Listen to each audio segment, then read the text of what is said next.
कर्म क्या है? गौतम बुद्ध की प्रेरक कथा।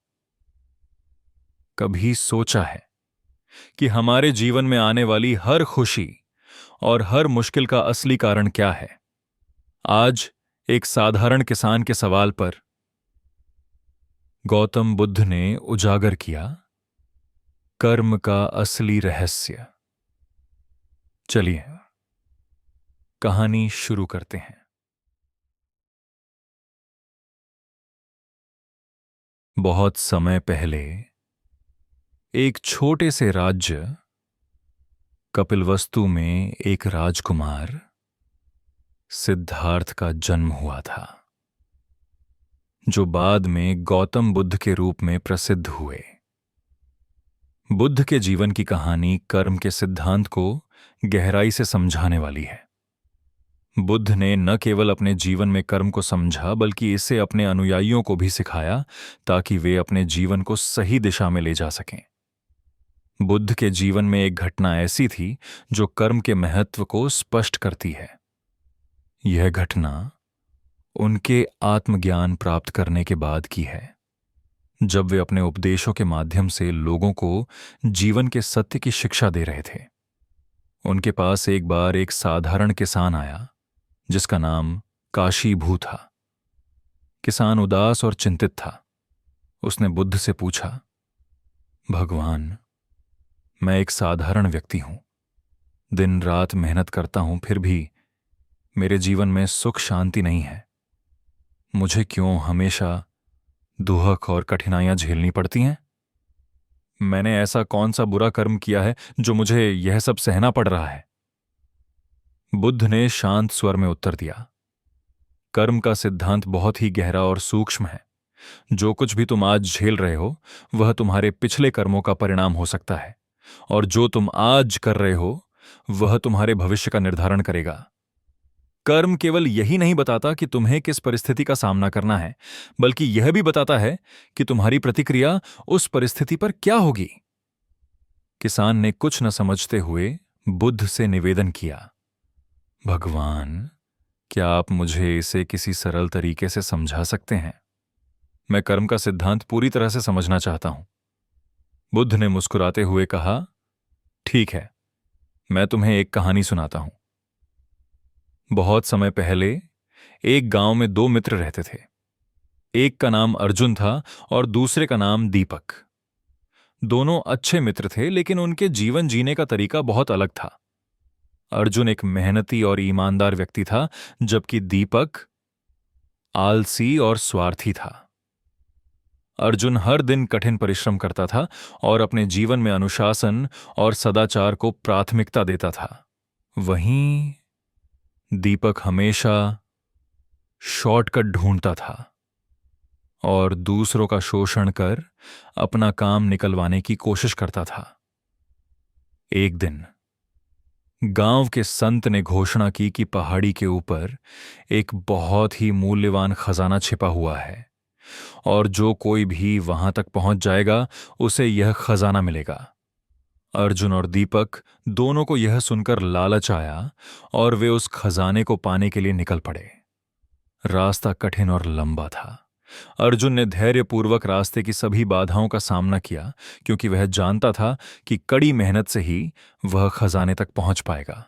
वह धीरे धीरे हर चुनौती का सामना करता गया, लेकिन कभी हार नहीं मानी। दूसरी ओर दीपक ने जल्दी जल्दी और बिना सोचे समझे रास्ता तय करने की कोशिश की। वह हर बार एक शॉर्टकट ढूंढता, लेकिन उसके शॉर्टकट उसे भटकाते गए। उसने सोचा कि किसी तरह से वह अर्जुन से पहले खजाने तक पहुंच जाएगा, लेकिन हर बार वह और भी कठिनाई में पड़ता गया। अर्जुन ने अपनी मेहनत और संयम से पहाड़ी की चोटी तक पहुंचकर खजाना पा लिया। जब दीपक पहुंचा तो बहुत देर हो चुकी थी। खजाना अर्जुन को मिल चुका था। दीपक ने अपने आलस्य और शॉर्टकट ढूंढने के कारण वह अवसर गंवा दिया, जबकि अर्जुन ने अपनी ईमानदारी और मेहनत से वह पा लिया। इस कहानी का संदेश सीधा था। अर्जुन और दीपक के कर्म ही उनके परिणामों के लिए उत्तरदायी थे। अर्जुन के अच्छे कर्मों ने उसे सफलता दिलाई, जबकि दीपक के बुरे कर्मों ने उसे असफलता के मार्ग पर धकेल दिया। किसान काशीभू ने यह कहानी ध्यान से सुनी और कहा, तो इसका मतलब यह है कि हमारा भविष्य हमारे वर्तमान कर्मों पर निर्भर करता है? बुद्ध ने उत्तर दिया, हां बिल्कुल। जैसे एक बीज बोया जाता है, वैसे ही उसके अनुसार फल प्राप्त होता है। यदि तुम अच्छे कर्म करोगे तो तुम्हें अच्छे परिणाम मिलेंगे। यदि तुम बुरे कर्म करोगे तो बुरे परिणाम भोगोगे। यह नियम हर जगह लागू होता है, चाहे वह तुम्हारा व्यक्तिगत जीवन हो या समाज। हर क्रिया का एक परिणाम होता है। काशीभू ने उत्सुकता से पूछा, लेकिन भगवान, कभी कभी ऐसा होता है कि हम अच्छे कर्म करते हैं, फिर भी हमें बुरे परिणाम झेलने पड़ते हैं। ऐसा क्यों होता है? बुद्ध ने उत्तर दिया, यह सही है कि कभी कभी तुम्हें यह लग सकता है कि अच्छे कर्मों का फल तुरंत नहीं मिलता, लेकिन यह मत भूलो कि कर्म का परिणाम हमेशा समय पर निर्भर नहीं करता। कुछ कर्मों का फल तुरंत मिलता है, जबकि कुछ कर्मों का फल भविष्य में मिलता है।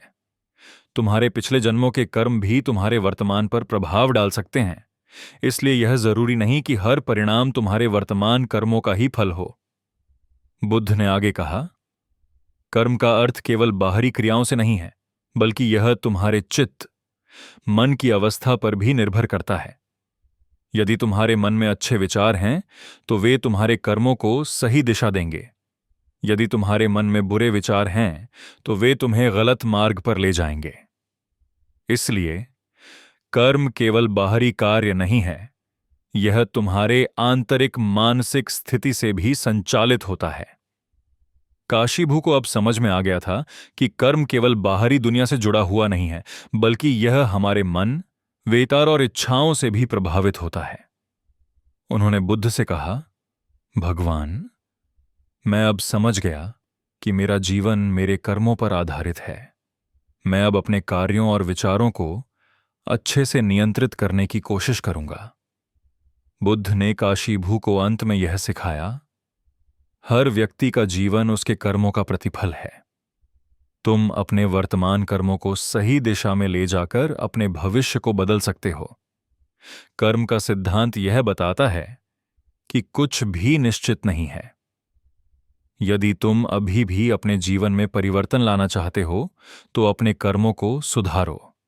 बुरे कर्म से कोई भी बुरा नहीं बनता, लेकिन उसे सुधार कर व्यक्ति अच्छा बन सकता है। काशीभू बुद्ध की इस शिक्षा से अत्यंत प्रेरित हुआ और उसने अपने जीवन में अच्छे कर्म करने का प्रण लिया। वह समझ चुका था कि कर्म का सिद्धांत जीवन के हर पहलू को छूता है और हमारे सभी कार्यों का परिणाम एक दिन हमें अवश्य मिलता है। सीख कर्म का सिद्धांत बुद्ध के जीवन और शिक्षाओं का एक महत्वपूर्ण हिस्सा है। यह हमें सिखाता है कि हम अपने जीवन के कर्ता स्वयं हैं। हमारे अच्छे या बुरे कार्य ही हमारे भविष्य का निर्माण करते हैं।